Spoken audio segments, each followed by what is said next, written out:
నల్లగొండ జిల్లా మిర్యాలగూడలో దారుణం చోటు చేసుకుంది. బోరు బావిలో పడి మనవడిని రక్షించిపోయి తాత మృతి చెందాడు.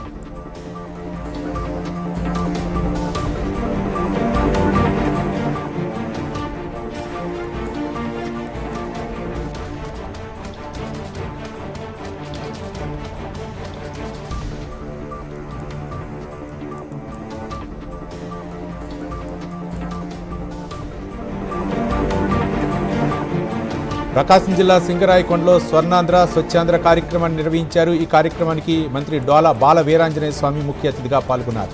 ప్రతి ఇంటికి వెళ్లి తడి చెత్త పొడి చెత్తపై గ్రామ ప్రజలకు అవగాహన కల్పించి స్వచ్ఛత ప్రతిజ్ఞ చేయించారు.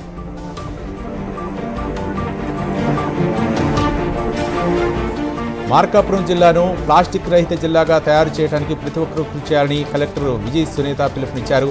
స్వచ్ఛాంధ్ర స్వర్ణాంధ్ర కార్యక్రమంలో భాగంగా చీపుర్లు పట్టి చెత్తను ఊడ్చారు. అనంతరం ప్రతి ఒక్కరి చేత ప్రతిజ్ఞ చేయించారు.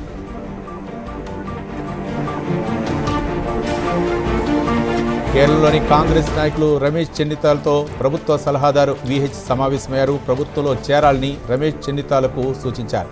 ఓపికతో ఉంటే అవకాశాలు వస్తాయని చెప్పారు. గతంలో తాను ప్రభుత్వంలో చేరకుండా తప్పు చేశారని, అందుకే సీఎం అవకాశం కోల్పోయానన్నారు.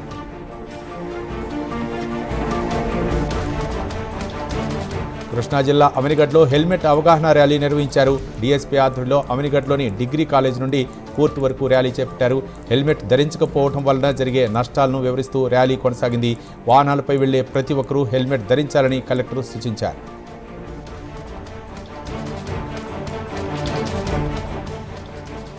మహబూబాబాద్ జిల్లా ఖమ్మం వరంగల్ ప్రధాన రహదారిపై వంట గ్యాస్ కోసం వినియోగదారులు ధర్నాకు దిగారు. నెలల తరబడి వంట గ్యాస్ కోసం గ్యాస్ గోదాం చుట్టూ తిరుగుతున్నామని ఆవేదన వ్యక్తం చేశారు. అధికారులు చొరవ తీసుకుని సమస్యను పరిష్కరించాలని డిమాండ్ చేస్తున్నారు.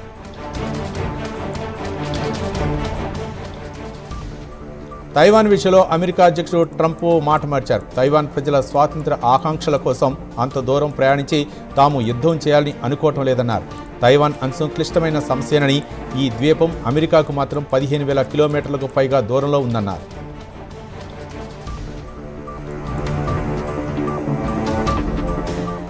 విశాఖ జీఎస్టీ నిఘా విభాగంలో స్కామ్ సంచలనంగా మారింది. 1700 కోట్ల నకిలీ ఇన్వాయిస్ల కుంభకోణం పట్టబయలింది. విశాఖ జీఎస్టీ ఇంటెలిజెన్స్ అధికారులు కేసును వెలుగులోకి తీసుకొచ్చారు. కేసు master mind Dantla Adireddy alias Anjireddy arrest అయ్యారు.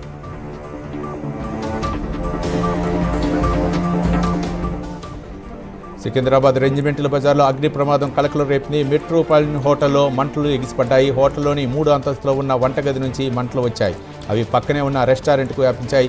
హోటల్లో బస చేసిన 67 మందిని రెస్క్యూ సిబ్బంది కాపాడారు.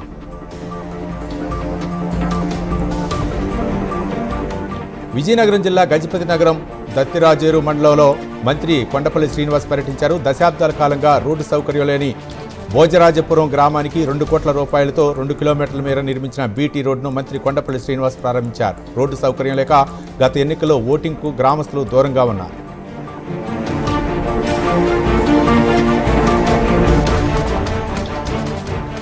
వరంగల్ జిల్లాలో భూ తగాదాలు 2 వర్గాల మధ్య తీవ్ర ఘర్షణకు దారితీసింది. రాయపర్తి మండలం సూర్యతండా పరిధిలోని మరితండాలో రమావత్ ఘాన్య, రమావత్ రేఖ్య ఇద్దరి మధ్య భూమి విషయంలో తగాదాలు ఉన్నాయి. ఈ తరుణంలోనే ఘర్షణ పడ్డారు. ఆ ముగ్గురికి తీవ్ర గాయాలు కావడంతో వరంగల్ ఎంజీఎం ఆసుపత్రికి తరలించారు.